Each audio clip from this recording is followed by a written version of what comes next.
Hello, I'm Jay Mazer, and tonight we'll be presenting 2 more live phone-in programs that will give you the chance to call in with your questions and comments. Next at 8:30, Manhattan at Large will present the problems of older women. Lower East Side Councilwoman Miriam Friedlander is the moderator. Her guests tonight are Roberta Spohn, Deputy Commissioner, New York City Department for the Aging, Jean Phillips, Chairwoman, Manhattan Chapter, Older Women's League, Leora Magier of the New York State Coalition of the Concern for Older Americans, and Susan Kinoy, Associate Executive Director, Community Council of Greater New York. At 9:30, the Community Assistance Unit present the Community Board Committee. Now stay tuned for Manhattan at Large, next on City Channel L.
Hi, good evening. I'm Miriam Friedlander, City Councilwoman. Welcome to Manhattan at Large. And tonight we are really going to deal with a large subject or an older subject, which? Or are they both the same? A good old subject. Good old subject, right. You know, you said a good old subject, and yet when I told people that we were having hearings down at the City Council in my subcommittee on the status of women on the problems of older women, everybody kind of gave me a quizzical look. They said, hey, yes, about time we talked about that, you know. And then I moved around and I started making phone calls and said, who knows about this? Who has statistics? And I must tell you, the people I have here with me are the very few people who know something about the subject of problems of older women. And yet, from the testimony you gave, and you gave, and you gave, and a couple of other people gave, I found out that just in the city of New York, we're talking about 1.25 million people, right? Older people. Older people, right, over 60, and about 900,000 over 65, right? Can you imagine living with that number of people, 1.25 million out of 7.5 million people, and yet we've given it very little attention, very little knowledge, and everybody talks about them, oh, they're squeezed away or in their homes or things like that. So we decide we better talk about it because they are talking about it, and they're beginning to raise a ruckus about what are we doing about this older generation, and we have an older generation now.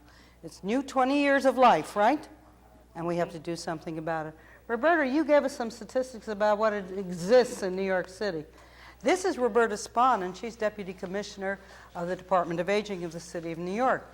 And while she deals with all of the problems of the aging, this is one of her pet interests that's going on. And I think you've met Leora Magier. Well, here we are. There's Jean Phillips, and she's from a new organization, isn't it? That's the... Just 1 year old. Just 1 year old? And his birthday in October. And what's the name of that organization? The Older Women's League. Okay, you've got a special league all your own. Leora, and you have been dealing with these problems for a long time.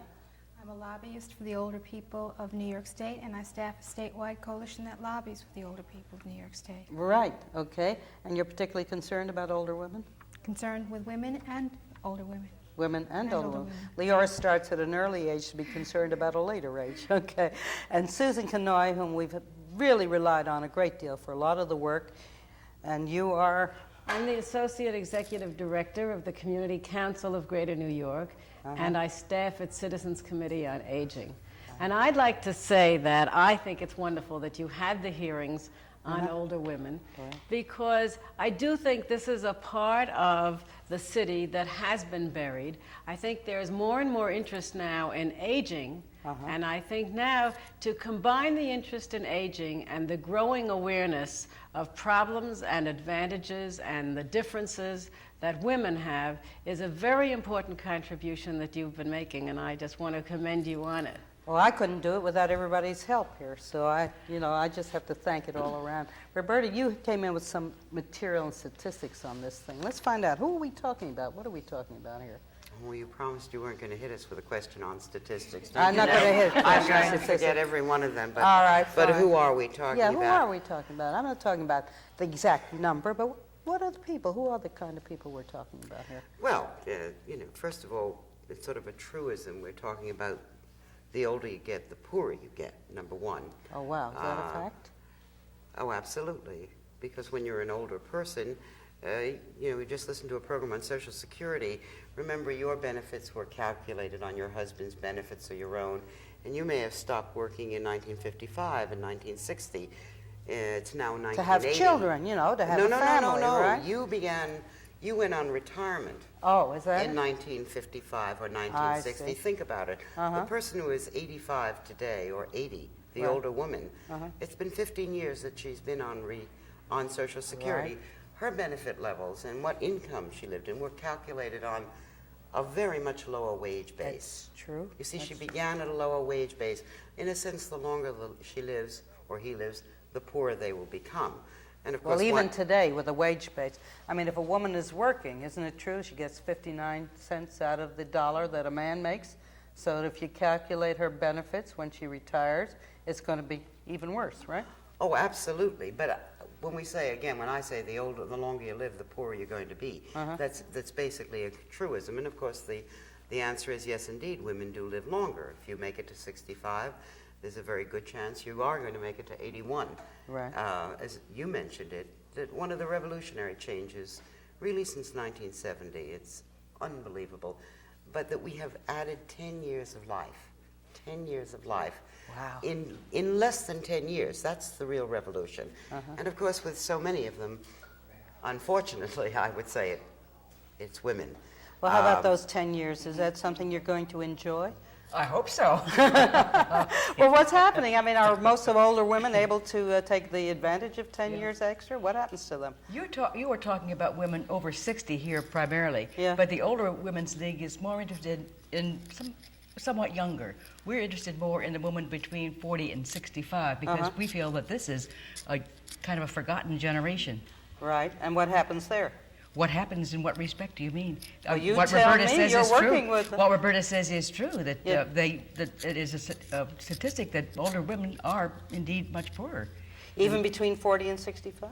Well, we are fighting, you see, to do something about Social Security and pensions and health insurance and all this sort of thing now, so that when we do become 65, things perhaps will be a little bit better for us economically. Well, is it true that the women in that 40 to 65 range are paying less, are being paid less in terms of their benefits when they come out? You mean you're talking about people who are working now? Yeah. People who are working now, as Roberta pointed out, are getting, or you guys, I guess it was, said that they are making about 59 cents on every dollar Right. that a man is making. This is an average now. Midlife women are often caught, so to speak, between menopause and Medicare. What happens is You stole my phrase. No, I'm saying in terms of health insurance benefits particularly, because they're not eligible. We had the call earlier really pointed that out very clearly. You're 62 years old, you're collecting your Social Security, you may be retired, but you're not eligible for Medicare if you haven't worked. Right. Your health insurance benefits, if your husband dies, you don't have health insurance benefits necessarily. They do not carry over, or if they do, they're at a very high rate. So that there are some real problems that group of older women have and that need to be addressed. I think you're right. I think one of the big problems we're talking about, especially with an extended period of life, are health problems. And it's not only Medicare, but in addition to Medicare, we have Medicaid for persons who are unable to afford Medicare. And in a sense, it sounds a little bit crazy, but if you are lucky enough to be so poor that you are on Medicaid, Right. that where a means test is required, you have available to you a vast array of health services. On the other hand, right now, Medicare, which most older people have, pays for only 37% of all the medical care that a person needs who's older.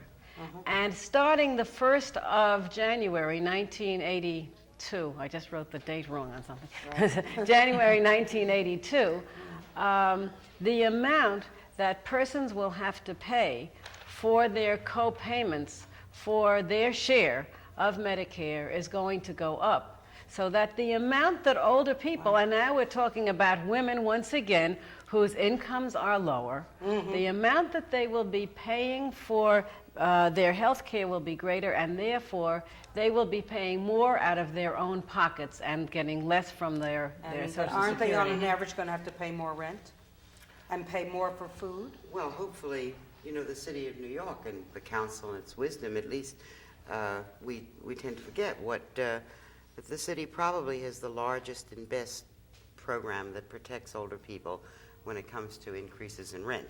Right. At least if the income now is under $8,000, older people do not have to pay increases in rent. That is a very essential protection, which I think has practically saved the lives of so many older people in the city.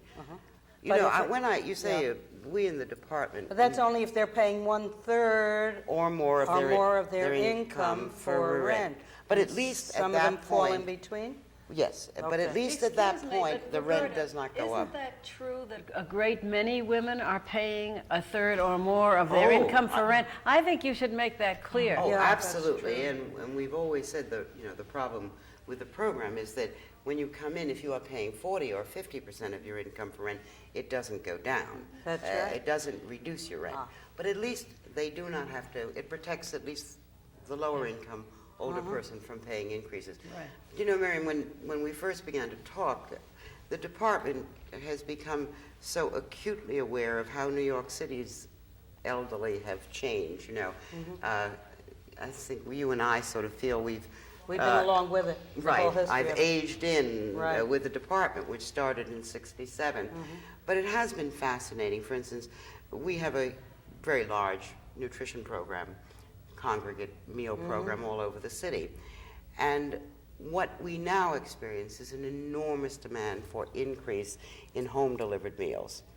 This is the overwhelming change, with more and more of our programs finding that they're giving 25-30% of their meals are going to Is home-delivered this meals. because people are frail and they can't get Because out? they have indeed.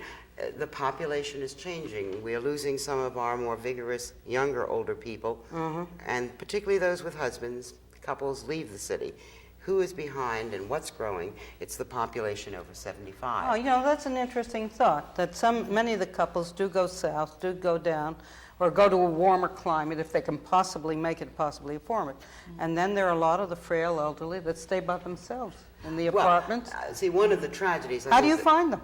that we're facing right now, of Yeah. course, is that in other areas, for instance, again, you were there at the beginning when we first had a half-fare program. That's right. And those first few years, we could say, you know, 80% of the elderly, 4 blocks from a bus. Now, again, the biggest demand growing from everybody is the need for door-to-door service for the homebound elderly. That's This- like the Easy Ride program that That's we have right. in the Lower East Side. Are you That's familiar with right. that? Right. Yes. Yeah. I Right. think that what we're talking about, though, is the tremendous increase in the percentage of older people in the oldest Older. age category. That's right. And I was interested in what you were saying. When we talk about children, Right. it wouldn't occur to us to lump together people between the ages who were just born up to age 30. Right. And yet you talk about people from 60 to 90 as if it's all one problem. solitary lump of humanity. And it's not. And the differences are so varied. Right. And as we were talking about before, the younger, most vibrant, well persons are able to function very, very well and carry their load, and more so. But the tide is tipping in terms of population, and we are finding more and more who are old. And what does this mean? Where we have older people, there will be more problems of health. there will be more problems of isolation. Right. There will be more You know, it problems seems of to care. me, you know, we used to talk about, well, maybe they'd go into a home, or they would go into a, you know, some place to take care of them and things like that. And now I find there's a whole group, for instance, down in my district, who are talking about keeping the older person with them in the house. Mainly women, I take it. You know, the more women left by themselves, they go to live with a family. Well, do they really want this? Do they really like it, or is this done because it's kind of a economically or something that's better for them? I think most older people would prefer to be in a home atmosphere rather than in a nursing home per se. Uh-huh. And But if would it's they rather possible be to- in their own homes, or would they rather go live with family? I think it probably depends on their own state of health. Well, so the important is to give people some sense of choice. And unfortunately, people don't have choices, and they're forced to go in one direction or the other. Maybe there are some people who would prefer to live independently on their own, but because the world has become unmanageable for a variety of reasons, and often they're economic, they're unable to remain in their own homes. Well, I and know, are you know, pushed when into we were one dealing direction with or the other. home care Yeah. program that you developed in the department, we found a tremendous demand for that. People who preferred staying in their home, if they had some disability, physical disability, or they had some problem of taking care of themselves, something like that. You know, the interesting, again, I know your focus is preparation, almost prevention, when we're talking Yes. about the younger one. Right. The other thing you have to realize is when we talk about this 80 to 85-year-old to 90-year-old, her children are 60. Right, and they're Okay? really not. So this whole view of, you know, family responsibility, which I absolutely am all for. I keep telling my children they are going to take care of me in my old age. Be prepared. I'm not going to say don't help me out. I'm going to say help me out tremendously. But the fact is that my mother is 82, you know, and I'm the middle-aged daughter. Right. And I'm reaching the point, you know, ready to graduate from OWL almost, okay?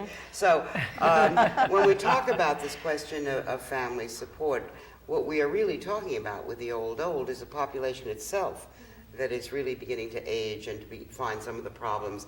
So how much care can they give? And the other issue is that, you know, there are going to be all sorts of varieties, and indeed we find that about 14% of the very old, and they tend to be the sickest, are living with children and with families. But Isn't that a burden, though?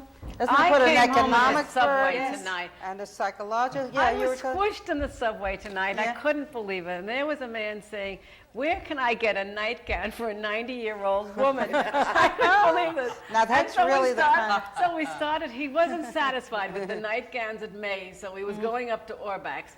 So I said, I couldn't just let this go by. I said, "And who are you buying it for?"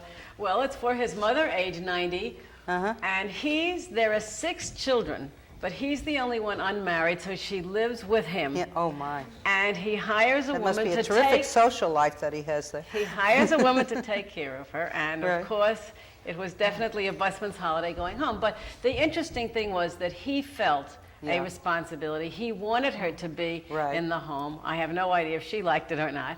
But that there are many people who feel this way. Yes. There are many other aspects of this, though, and that is some people, I agree with Leora, people want a choice, and sometimes children feel the parents should live with me, even if the parents are not this happy, or the parent is not this happy. But the fact But what is kind that of in New York alternatives? City, What kind of we alternatives don't can we have give people housing like that? that That's what I'm talking you know, about. generally. Can we give some help? Should we be giving help to the family, though, who takes an I extra think so. burden? You think so, huh? Yes, because What- I think, what do you think we I should think be that doing the there? problem of taking care of elderly parents is 9 times out of 10 the daughter's responsibility. So this is very unusual for a man to be taking care of his Right, 90-year-old right. mother. Right. And to answer your question, yes, I think I know many women in this position. They are caught between their young children and their aging parents, and they are literally in the middle. And it is a psychological and an economic burden. Right. And I think, yes, there does need to be some kind of help to these people. Okay. We have a phone call coming in, so let's hold it for a moment. Hi, how are you? Right. Is that call coming in, or are we just waiting? Well, when it's ready to come, we'll do it. You were going to say something, I yeah. wanted to say that 85% of women, they outlive their husband. Oh, here we go. Hi, how are you? Something's happening to the connection there. Can we communicate with that phone call there? All righty. Well, for those of you, by the way, who are waiting, who want to call in, I take it they have the number. Have we given the number to the people who want to call in there?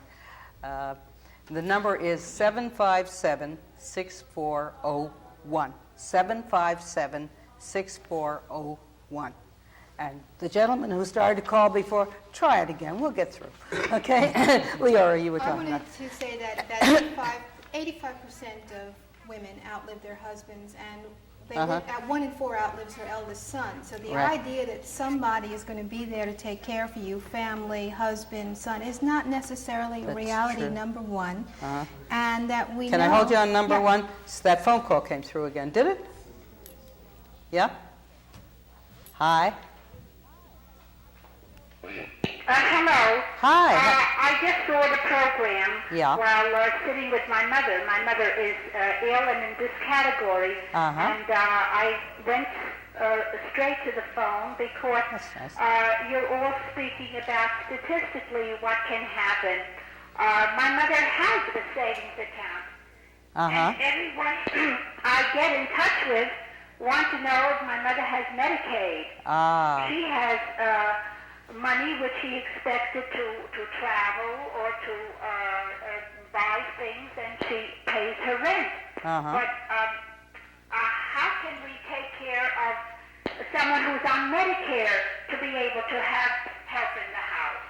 Because the people who are getting help and Meals on Wheels are the ones who are on Medicaid. Right. I saw a program where they showed in Japan the older people are considered living treasures. Right. Well, we have a different And, culture they there. Right. Contribute money to the older people or true. contribute help. Right. Can we have anything? Is there anything like this in New York? Okay. Andrew Can we help begin to give you some or the answers? Aging Committee? Let's talk to the Department of Aging here. Television on? Hi. Roberta Spohn, who is the Department of Aging. There are some programs, I think. Would you listen for a moment? We'll try and get the answer for you. Roberta, do you want to talk to the young lady here? Well, I will say that some of the programs, there are no income restrictions. Meals on Wheels is available for without any concern for income. And there are some programs that can assist with chore services. The best way to find out what kind of help your mother might receive is by calling our information and referral service, which is 577-0800, and discuss with them the kinds of needs your mother has, where you live, and what kind of services might be made available. But of course, Miriam, you do know that major issue that for one who really needs extensive home care. Right. It becomes very expensive. It is absolutely prohibitive, and almost most people are forced, basically. Do you want to give that spend number their money. again, and then we have another call? Okay. The number to call would be 577-0800. Thank you very much. We have another call coming in. Yeah? Hello. Hi. I would like to know, just why elderly people, usually women, are so often considered burdens in the family situation. Why not blessings? You know, they have a lot to contribute. I think you're right. Do you understand? Yes, I I understand. hear this constantly. I read it, Right. and I think that we better sort of change our attitude and sort of look at the positive things that come out of an older person Yeah. Do you living in think... a household. Right. I think you have a very important point there. I think as we went along with the hearings, as we talked about the problem, we found there was a thing called stereotype. As soon as you said the word older, we began to get frail, senile. We began to talk about women who had no responsibility, didn't know how to handle themselves, didn't know how to handle economics. And we didn't have a real sense of what they were and who they were and what they could be in terms of working, being with people, being with a family and such. And I think you're raising a very good question here, and we have to begin to tackle that. What is the image shown, older women? What about the TV images, so-called, of older women? That's one thing we're trying to do something about. What are you doing about that? It happens to Would be... you want to talk to the young lady on the phone there? What are you Yes. doing about it? We have a task force on Yeah. the You're talking image. to me. I'm not a young lady. All right. Don't insult me. Okay. See, that was my Good. fault. You're I an did older the same woman. thing.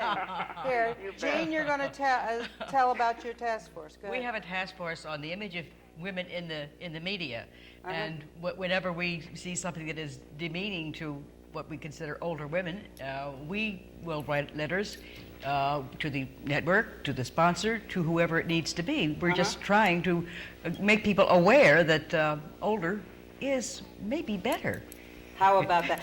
Do you have a number where she can reach you if she's interested in participating with you? You mean for the Older Women's League? Right. Yes, it's 929-1073. Well, thank you very much. Do you want to repeat that for anybody else who's listening on this thing? 929-1073. Okay. I think this is a very serious problem that we're going to have to begin to tackle. What is the value that older people bring with them, and what are they capable of doing? Probably lots more than we even think about here.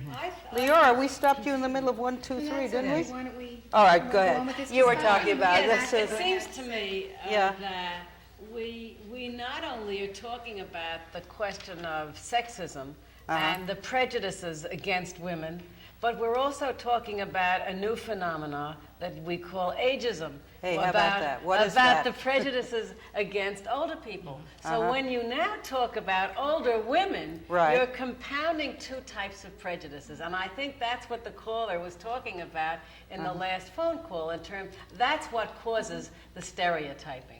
And it seems to me that you're absolutely right, that where some of us have had the privilege recently of coming back from the White House Conference on the Aging in Washington, and to see hundreds and hundreds and hundreds of very old women stand up and say what it is that they wanted, and say it in very coherent tones, was a tribute to the eradication of this kind of stereotyping. I think so.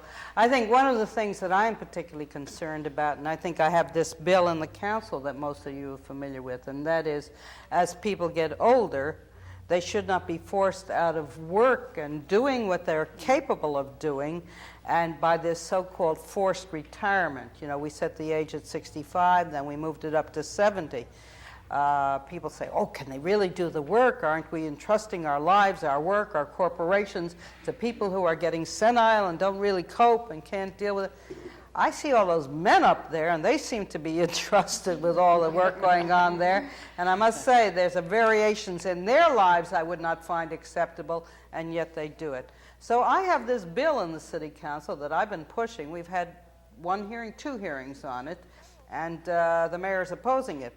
But the federal government has eliminated the age for retirement and said you can retire when you're no longer capable of doing the work. And I think that's one of the things we have to understand. People, as they get older, they have work values that go far beyond the age limit. And age, to set a retirement age, is ageism. In other words, it forces you out on the basis of years, not on the basis of your ability to work. And too many people accept that level of thinking, and that's one of the bad effects we have on older people. One of the things I particularly like about your bill, Miriam, is it goes even further than that, in that it prevents discrimination on the basis of age, because we know that age discrimination in employment, according to the federal government, begins at age 40. And a lot of women want to re-enter the workforce, and it would be of great assistance to them in terms of getting employment again, if that's what they'd like to do. Well, the interesting thing that we're talking about here is that you have been discriminated because of age. You will, with this bill, have access to apply to the Human Rights Commission and say, you know, have recourse back to your job, or at least compensation for it and something like that. We'll get back to that subject one of these days. How about that? The reason that it's so... All right. I think we're excuse going to me. have to tie up for the moment at this time, and then we'll get back to it. Okay, we are talking about the problems of older women, and you have been working with some very fine people in the field here, and we will come back to you on this. Right? Okay. Miriam?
welcome back. Right.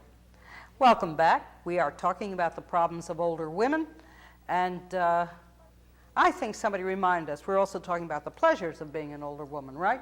We have a lot to do and a lot to contribute, and we want to make sure that nobody wipes us out because of a stereotype that we're not capable, we're not able. You notice I'm saying we, and I mean it, okay?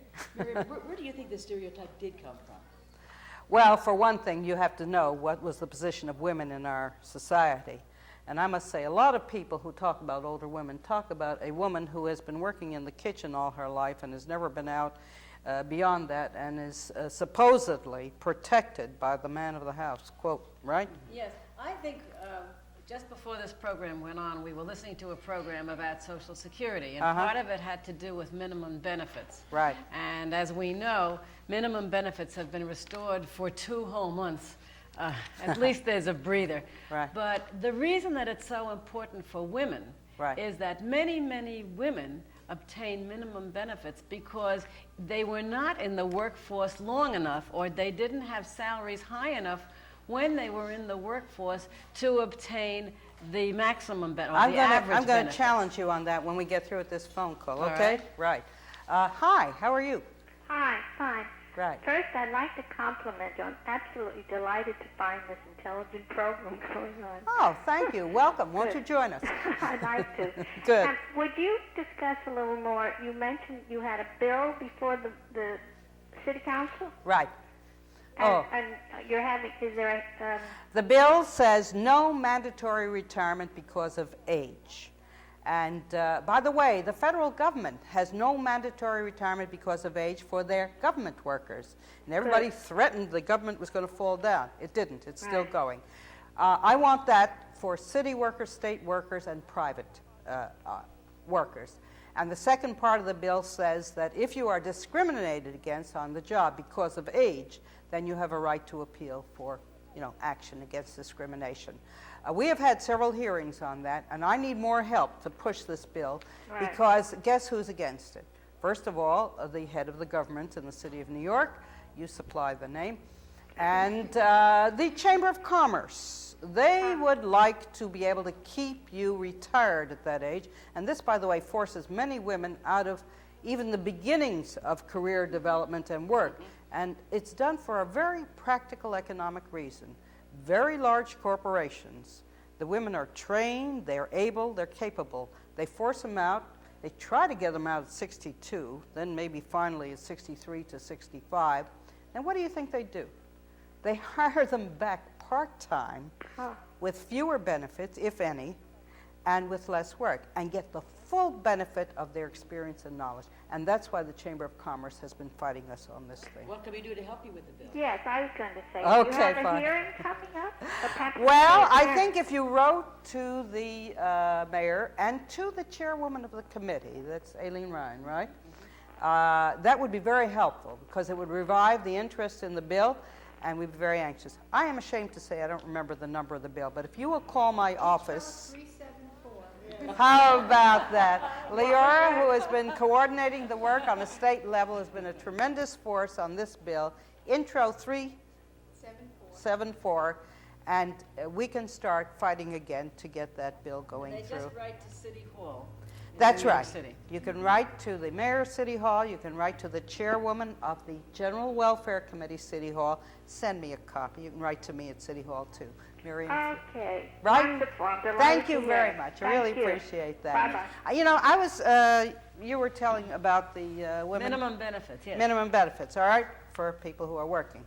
One of the stereotypes is that a woman who has been working in her home is not a working woman. That's right. See? And that, I think we have to stop talking about. The working woman is only that person who has been working outside of the home in the office place, in the workplace outside the home. Which is just called paid work. That's it, paid work.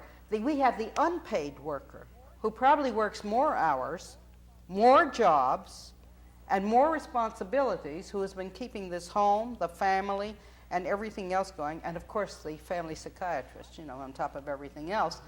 And I think we have to start saying that many of the women do not get benefits or get minimum benefits because we take for granted the unpaid work in the home. And we have to start working on that aspect. Don't you think so? And talking about work in the home, I think there's another element as far as minimum benefits are concerned and women.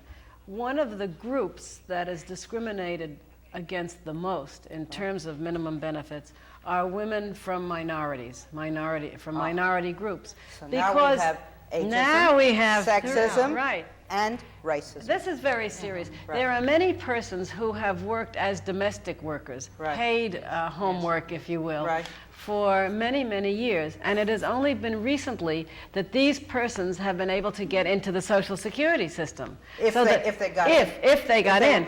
But those persons perhaps will be obtaining the minimum benefits. And that's why it's so important to have these. At least they will get that. Extended. Okay. We have another phone call coming.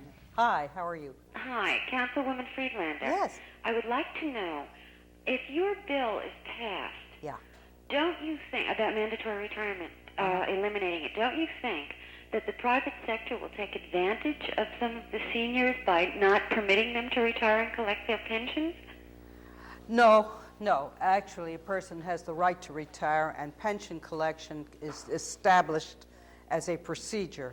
So that actually the companies prefer having people retire in terms of their own work. And we've never had that complaint. Nobody's ever complained that they will be forced to stay on and work. Slave labor we don't have yet, I think. But I think there is. Yeah, what's your problem? I think one you of want the to talk to the young interesting lady? concerns, She's over there.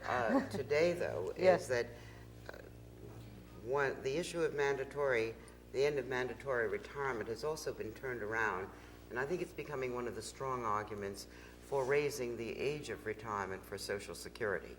And I think this is one of our major concerns. We have to be careful that we're not doing that. Right. Okay, we won't let them do that. Well, we may say won't let them, but certainly part of the solution that the Reagan administration thought to the problem would have been to make it such a punitive experience to retire at 62 or even 65, that it would force people to stay into the labor force up until the age of 68.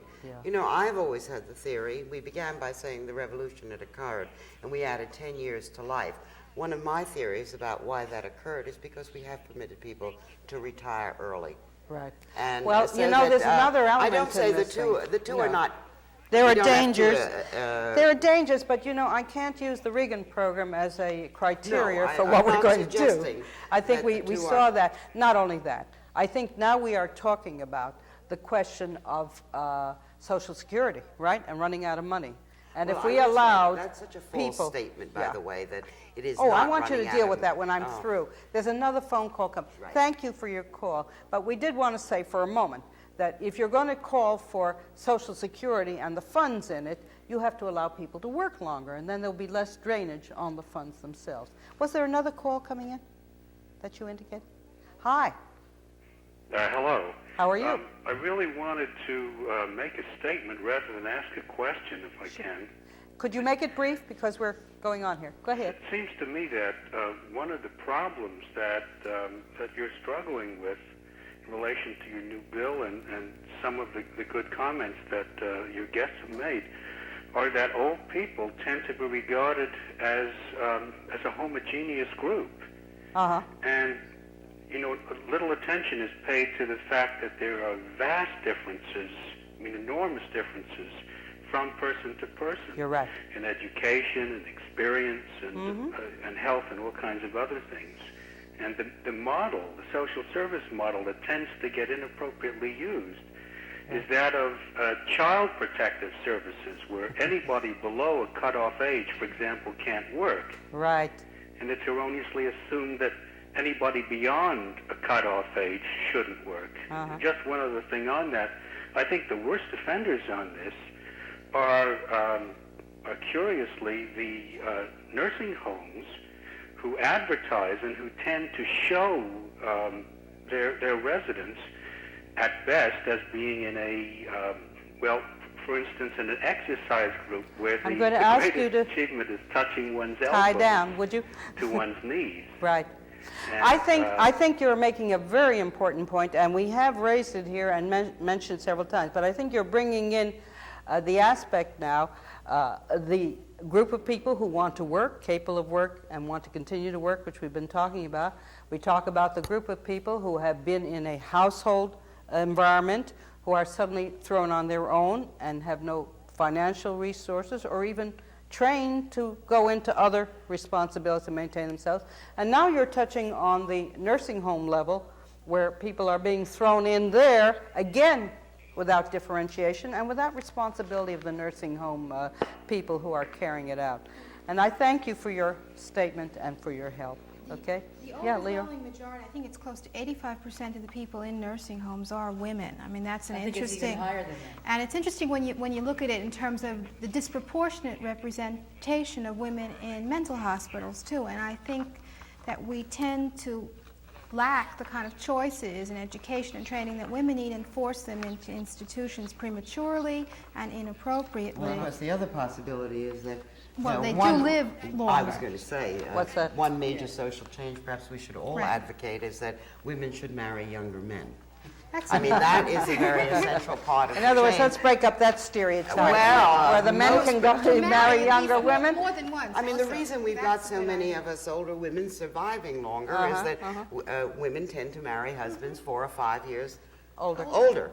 They Right. they don't live as long as the women, and then you are left. Well, now if we would just reverse that, you see, and Yeah. change that one major stereotype of society that you see the woman should marry. Well, another we've man. had black is beautiful. We have had, now we have older is amazing, right? Well, Somebody's going to have to give me a better slogan than that. We're going to make But I older, think- we're going to make older better, that's all there is. There we are, older men. We have another phone call coming in. Hi, how are you? Hi, how are you? Fine. And about a younger man, I'm going to start looking right now. Okay, man. I'm calling in reference to, I heard one lady there say she went to the Washington thing on the aging. Right. But I'm very concerned about our Title 20. And so I called the other evening, and I was told to press you when the block grants come in. You be up and be ready for us. I'm quite active in the caring community. Right. And we love it there. It's our home. Talk about another home. That's it. Right. We don't need a nursing home because we have that. Right. And we have the Meals on Wheels.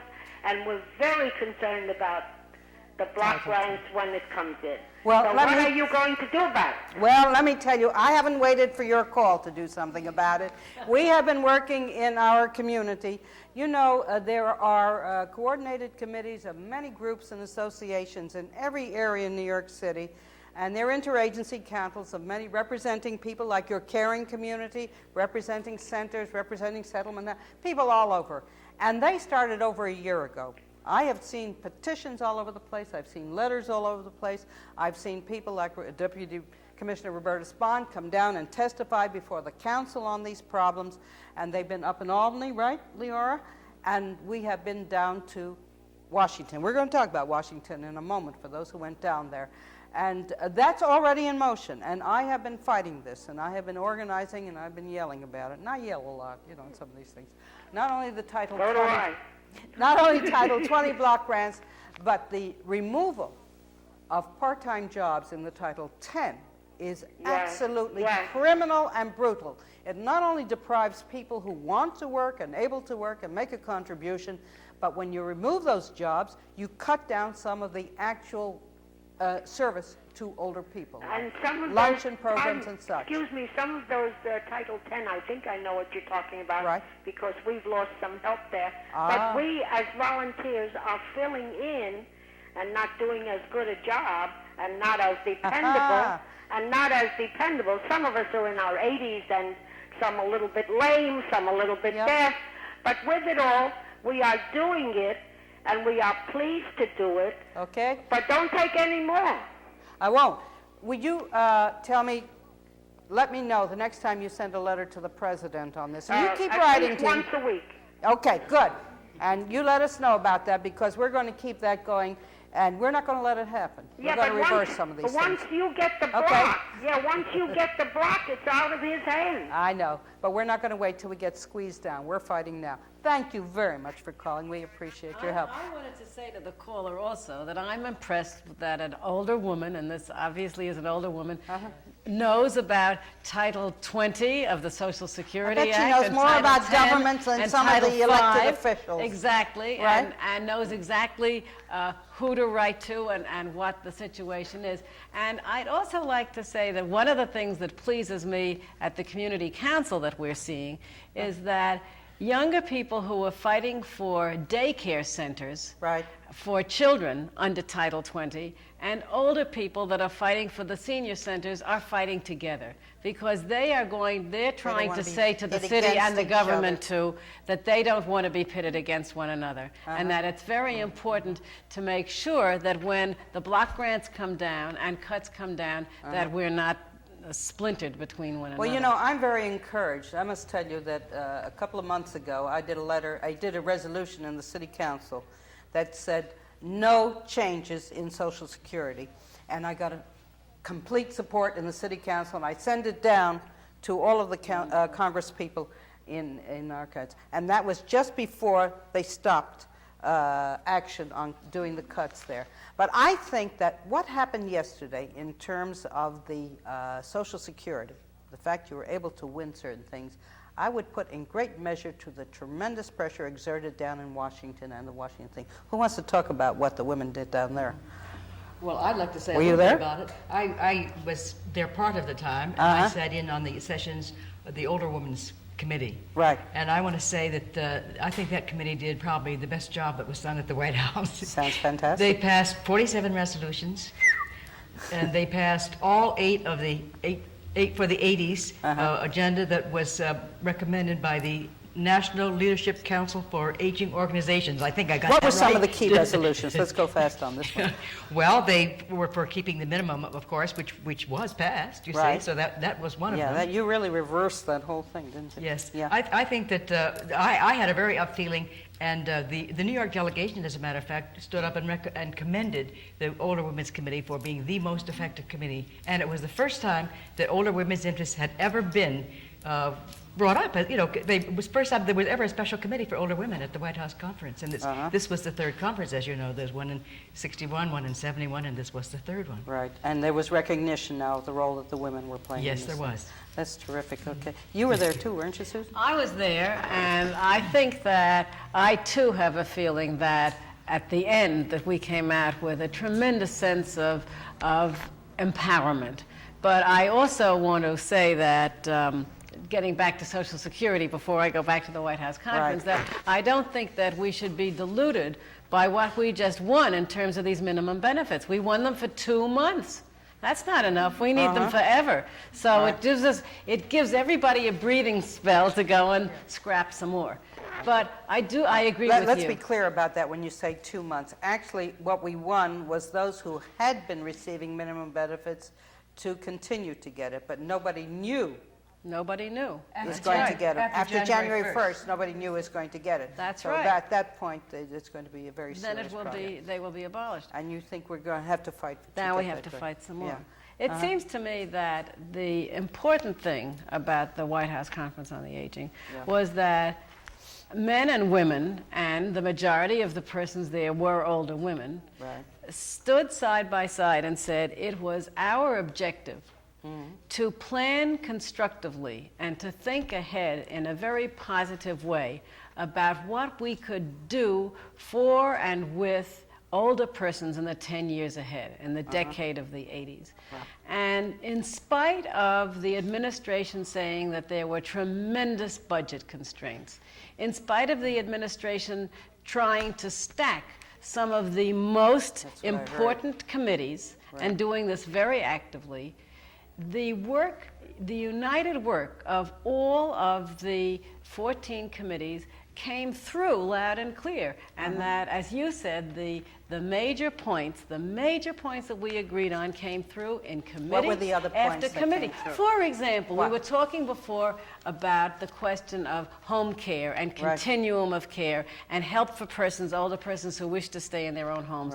This was one of the planks, and it came through. Adequate medical care now and planning in the future for overall What about national health planning. care? Is that an item? It was an item that came through. It just seems to me that until we get something like that, people are going to scrounge and scratch and have a hard time making, to meet the needs of being older when it comes to health problems. Right. You were there, Roberta, weren't you? Yeah. Yeah. This was my second one, I think Susan's. Oh, yeah? No, my first. Oh, this was your first one. How does it compare? My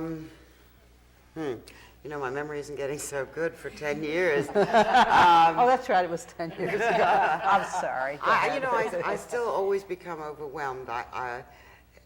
We are such a diverse nation. I had some different reactions. I sort of make it a point to not eat with fellow New Yorkers so that I'm sitting next to a lady from Independence, Kansas one day and from New Mexico the next, Right. and California. And in a funny way, I got the feeling that except on the issues of Social Security, which I think is universal, and possibly health care, Medicare, that older people are not yet organized as older people. Outside of New York? Outside of those issues, that they represent as diverse a group of people as we will say, that they would support Proposition 13 on the one hand, but as I say, except for the issues of Social Security. And when you read the recommendations, though indeed there was a support for the 80s, you're going to find them a very mixed bag of recommendations. I was in a committee which, on the one hand, did support legal services, and on the other hand, it took all we could do to get them to not adopt a plank on capital punishment. Oh, wow. So it was a very interesting kind of, I do think that the body politic, I think the country, once again, though, has focused on the fact that, this inevitable fact that our population is growing older and we are going to have to do something. You mentioned something and that's there. what's so important. Yeah, you mentioned a very interesting topic we haven't even touched on yet, and that's the question of legal services. Is there a special kind of legal services, a special need for legal services for older people, I older spend women? a lot of money on it. You do? I spend... You mean the department? The Department for the Aging does service... we have 5 legal services. What kind of special problems are there that have to be dealt with for the older people? People are much more subject to con games and all sorts of crime situations, and also benefit problems in addition, where the maze of agencies and all the different places they have to run around to, and the denial of benefits inappropriately, and getting their messages across. What we need is one multiple center, service center, or something that can... I also wanted to comment about the White House conference, because I didn't want to leave anyone with the impression that younger people weren't included too, because I also was there. Were you there? Oh, I sure was Leora, there. you're and everywhere. I wanted to talk a little bit also, first of all, about the Women's Committee and say that they did approve a position in support of ERA. After being initially ruled out of order, non-germane by the chair, the committee was able to organize itself to have enough members to overrule Why the do you chair. think ERA is important for older women? Well, I think the problems of women and the problems of older women in terms of their rights, their benefits, employment, their image in society, they're for everybody, all older women. But if you're going to fight out a lot of problems where there's discrimination and where there are differences in benefits and help and things like that, then the older woman needs it almost more than anybody else in order to have that standard by which to fight it out. And just to comment about the results, the overall results of the conference, and there's yet to be the kind of voting, and we still don't know how the voting is going to look and who's going to monitor it and how it's going to be controlled, is we have a lot of concerns about the numbers of committees that were stacked, the number of delegates that were appointed in the last moments, and how that will affect the results. And do those delegates really represent the people of their states? Right. And where they're well, coming from, I think it's very interesting. I have another feature about older women, and particularly down in my area, in the lower Manhattan area, there are a lot of older people. They're Italians, they're Jews, they're black, they're Hispanic, they're Slavic. I mean, all the older people stayed there while the families moved out. And you know what I find about them? And I'm not surprised that this woman knew more about where to write and how to do. They are probably, most of them registered to vote. They are probably, most of them, aware of the politics of their neighborhood. Many of them were the mainstay in winning schools and parks and getting the block organized and getting not only their family working, but the families around them, taking care of kids. And I find that many of these women are just a history of knowledge and organization stuff. The women's movement itself began to move, what was it, about 10 years ago, and began to make itself felt on issues, began to run for office, get elected. Do you think that perhaps there's that kind of a future for an older woman's generation? Boy, certainly. Do you think they're going to make themselves Could I felt? say anything less than that? I think that still is the message that, yes, we gave the vote to the 18-year-old and everybody talked about the power of youth, which, number one, they didn't vote and didn't.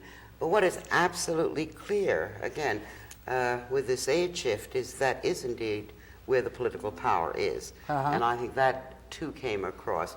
But, you know, when I had the pleasure of testifying... We're going to be a very short time now. Okay. Go ahead, tell me about your Go ahead. committee, I raised the issue that I was afraid that when we saw what was happening, though, to the family today, the number of divorces, the number of women raising children alone, the tremendous number, that I could foresee with whatever legislative changes we may get to protect women, that more of them will end up in poverty in old age because of what's happening in our society, that the future is not better in terms of what's happening to families today. The number There's the pragmatist who's a little bit pessimistic. I'm always the pragmatist who's somewhat optimistic because I feel that we have so many potentially powerful people if we can get more of that focus, more of that concern, get rid of some of these stereotypes that have beclouded our ability to work.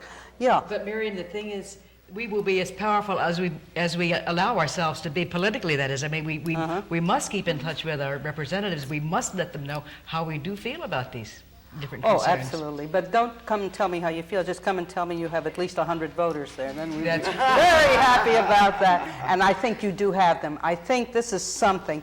I mean, we have raised so many problems tonight, and we have also indicated some of the possibilities of solving problems. And all of you have made major contributions in the field. I want to say thank you to Roberta Spohn, Leora Magier, to Jean Alves, and to Susan Kinoy. I'm Miriam Friedlander, and thank you so much for being with us tonight.